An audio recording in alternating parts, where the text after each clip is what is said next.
September 2024's Household Affordability Index has shown that the average cost of a household food basket rose by 0.5% to just over 5,225 Rand, or up by 28 Rand 54 cents on the previous month. On an annual basis, that figure was up by 99 Rand 91 cents, or 1.9%.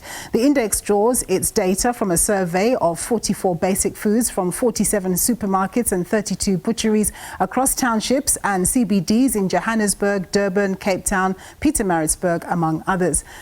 To unpack the latest index for us, I'm joined by Mervyn Abrahams. He is Program Coordinator from the Pietermaritzburg Economic Justice and Dignity Group. A very good afternoon to you, Mervyn. Thank you so much for joining us. So the headline price increase was 0.5% month on month and 1.9% up year on year. But just take us into the detail of those foods which remain stubbornly high in price.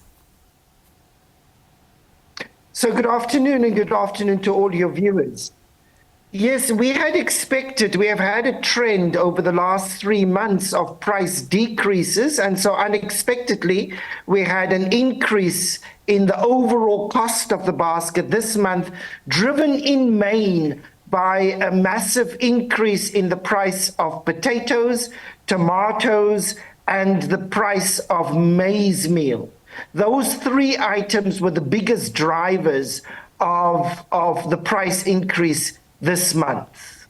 So the index is aptly called an affordability index. When you look at the national minimum wage and what grant recipients get, how are these specific households coping? Are they able to meet their basic nutritional needs? And that is that's where the problem is. So we have seen inflation coming down. It's trending much lower than it did a year ago. But when we look at affordability, these prices are still way too high. So when we look at the national minimum wage, for instance, and we look at the cost of transport and electricity, that alone will take over 50% of a national minimum wage, leaving something in the region of about 1,700 Rand to purchase a basket of food.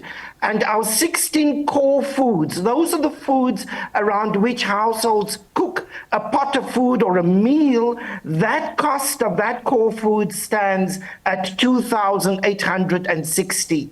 So based on a national minimum wage, households still cannot afford to purchase sufficient and nutritious food, even as inflation levels are softening and even as certain food prices coming down. Yeah, no, quite concerning. So the latest consumer price inflation print slowed to 4.4%, which no doubt helped to sway the Reserve Bank to cut interest rates by 25 basis points.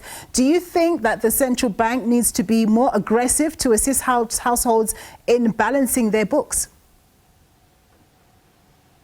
So we are looking forward, and we are hoping that there will be at least another cut this year, because households, not only are there affordability crisis with regard to food, but the debt servicing charges of households mean that they are unable to spend on basics such as food, particularly in an environment when electricity prices are being increased way above inflation. All of that has an impact on the amount of money that households have in their budget in order to spend on food. And at the basis of not spending sufficiently on food, we are actually accumulating various socioeconomic challenges for the country, like low educational outcomes, low productivity, etc. Indeed.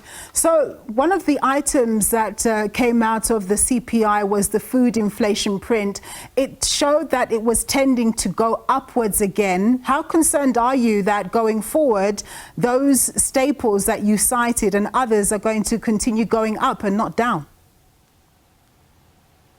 That is our worst fear as we look towards the end of the year. Traditionally, we have seen that when we enter November and December, that there is an increase in the prices of staple foods. And so we are really concerned. Also based on the producer price index, which last month was in the region of about 10%. So it is likely that food prices will increase again going forward, and that will push CPI inflation forward again as well. Mervyn, thank you so much for speaking to us. As always, Mervyn Abrahams is the Program Director from the Pietermaritzburg Economic Justice and Dignity Group.